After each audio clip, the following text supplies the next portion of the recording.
Hi, gang! Welcome back. It's February, and this month we're talking about respect. Here comes the Story Lab, and they're going to talk to you about the story in the Bible about Mary and Martha. And I'll see you guys after.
You love me like a friend and help me through. So I will worship you in all I do. So I live my life to show that I know you're everything to me. You're everything to me. You're everything to me. So I live my life to show that I know you're everything to me.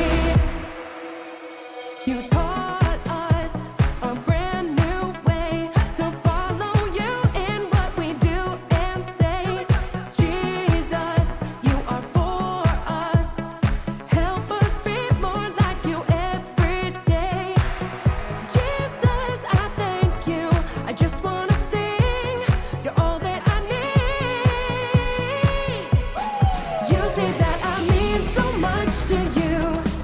You love me like a friend and help me through. So I will worship you in all I do. So I live my life to show that I know you're everything to me. You're everything to me. You're everything to me. So I live my life to show that I know you're everything to me. I'm gonna lift my voice to you. Jesus, you make me sing. I'm gonna live my life for you. You're everything to me. I'm gonna lift my voice to you. Jesus, you make me sing. I'm gonna live my life for you. You're everything to me. You say that I mean so much to you. You love me like a friend and help me through. So I will worship you in all I do. So I live my life to show that I know. You say that I mean so much to you. You love me like a friend and help me through. So I will worship you in all I do. So I live my life to show that I know you're everything to me. You're everything to me. You're everything to me. So I live my life to show that I know you're everything to me.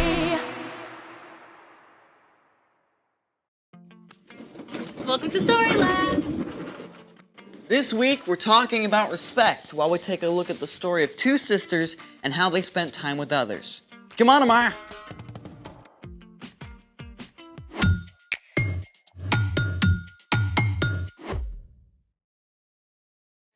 Hey, I'm Zeke.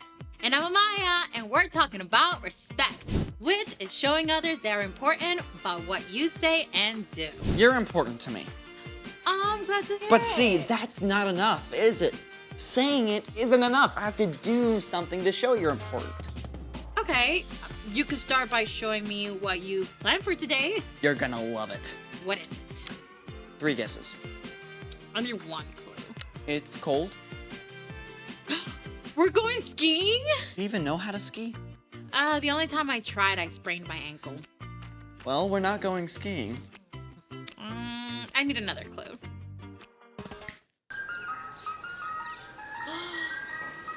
We're eating ice cream! You like ice cream, I right? love ice cream. Enough to ski on it? I'd rather eat it. Great. I've got everything ready. This is awesome. Where's the ice cream? I haven't made it yet. Haven't made it. Doesn't that take like super long to make? You're totally worth it. Okay then, I think we better get started. Let's make it! All you need is heavy whipping cream, vanilla, and sugar. Step 1. Pour all the ingredients into the small baggie. 1 cup of heavy whipping cream.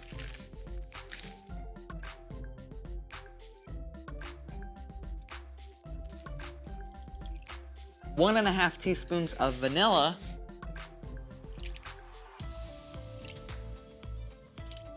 1 tablespoon of sugar. That is not enough. I don't think so. And now, seal the bag. Okay, but what's the salt for? I don't want salty ice cream. Okay, this is the really cool part. I mean, actually cool. So you know how you see trucks putting salt on icy roads? Yeah, I guess I thought it melts the ice or something. Nope. Salt actually lowers the melting point of ice, which takes us to step 2. Step 2. Fill the large bag halfway with ice, then add 1/4 cup of salt.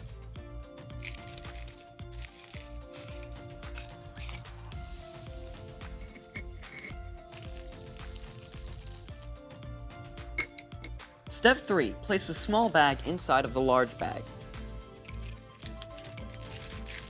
And pour more ice on top. And now we seal the large bag. Okay, but I still don't get how the salt works. Adding salt to ice when making ice cream quickly lowers the temperature of the ice, which is needed to make the ice cream solid. Without salt, the outer ice doesn't get cold enough to freeze the ice cream, and it will stay liquid. So, salt makes the ice colder while it melts. Yep. And that means the ice cream freezes faster, which makes for smaller ice crystals and fluffier ice cream. Now we get to step 5. Shake it up.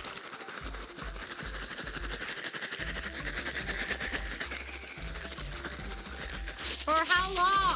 As long as it takes. But I thought the salt was supposed to make it go faster. But not that fast. Okay. Want some help? No, I'm doing this for you. Okay. Could we maybe edit this into a cool montage?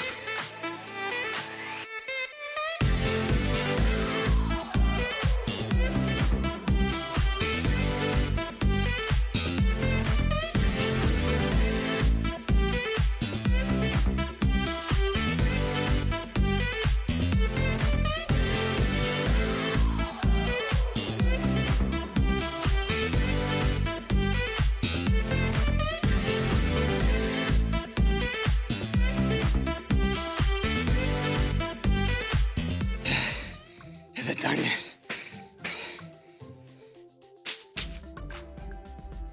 It looks pretty soft. I guess I better keep shaking it then. Alright. While you do that, it's time for... The story before the story. Today, we're in Luke, the 3rd book in the New Testament. But before Luke, in the very beginning, out of a deep, deep love, God made an amazing world. But when people turned away from God, the world was broken. God made a plan to draw people back into relationship. So, at the right time, God sent a tiny baby to be born in the small town of Bethlehem. God's very own son, Jesus. When Jesus grew up, he began to travel from town to town, teaching and healing, which is where our story starts. Take it away. Hey everyone, you can call me Brian. Hey, Brian. One day, as Jesus was walking with his disciples, he arrived in the town of Bethany, where a woman named Martha welcomed him into her home. Martha and her sister Mary and brother Lazarus were close friends and followers of Jesus. They knew what an honor it was for him to visit their home. Jesus, you sit right here. I know you must be starving after such a long day. Dinner will be ready soon, but here are some raisins and figs, and Mary just brought cool water from the well. Let me know if you need anything at all. It was common for men to sit at the feet of Jewish rabbis and learn from them, so Lazarus and the other men crowded around to hear Jesus speak, while Martha and Mary worked to prepare a meal for Jesus. Martha must have put every ounce of energy into cooking the best food possible. But after a while, Mary left the kitchen to come and sit down at Jesus' feet just like the men. Now, as the afternoon wore on, Martha kicked into high gear. Boy, she chopped, she roasted, she basted, she baked, she cleaned, and she decorated, flying from one task to the next. And as the temperature in the kitchen grew warmer, so did Martha's temper. I mean, Mary was over there with Jesus doing nothing, while Martha was left to handle the entire meal on her own. Martha probably felt overwhelmed and annoyed. And at last, she couldn't keep quiet anymore. Does she think dinner is just going to magically appear on the table? Lord. Everything got quiet. Everyone stared at Martha. My sister left me to do the work by myself. Don't you care? Tell her to help me. Everyone waited to see what would happen. Would Jesus be angry with Martha for interrupting? Or would he tell Mary to give up her spot at his feet and go to the kitchen? Instead, Jesus looked at Martha with deep compassion in his eyes. Martha, Martha, you are worried and upset about many things, but few things are needed. Really, only one thing is needed. Mary has chosen what is better, and it will not be taken away from her. Jesus wasn't angry with Martha for working hard to make a meal for him. It was important work that had to be done. But Martha had gotten distracted from the most important way of showing love to Jesus, through her time and attention. So, what did Martha do? Well, we don't actually know how Martha responded. Maybe she did sit down for a while to listen to Jesus, but we do know that later, Martha showed great faith that Jesus could heal her brother. And she was one of the first to declare that Jesus is the Messiah, the Son of God.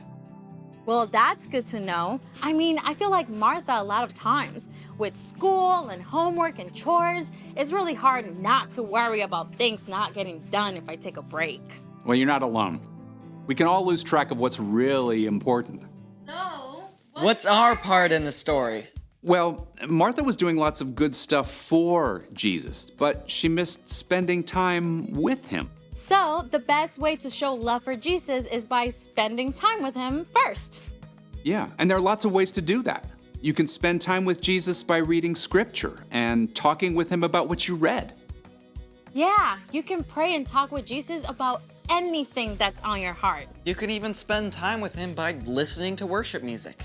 Or find a quiet place and ask Jesus to be there with you. Where we spend our time shows what matters most to us.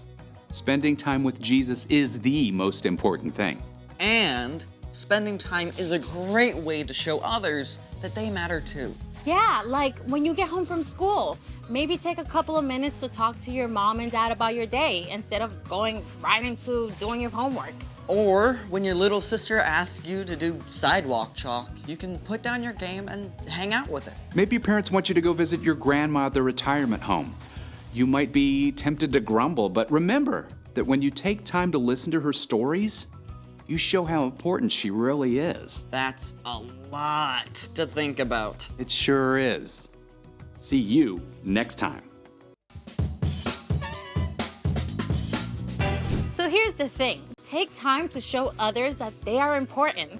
Speaking of which, where's my ice cream? I finished it up and put it in the freezer. Do I get to eat it? Yeah, let's go. This is actually not salty. Do you feel important? Absolutely. Then my work here is done. Thanks for joining us in the Story Lab. See you next time. Ah, so good.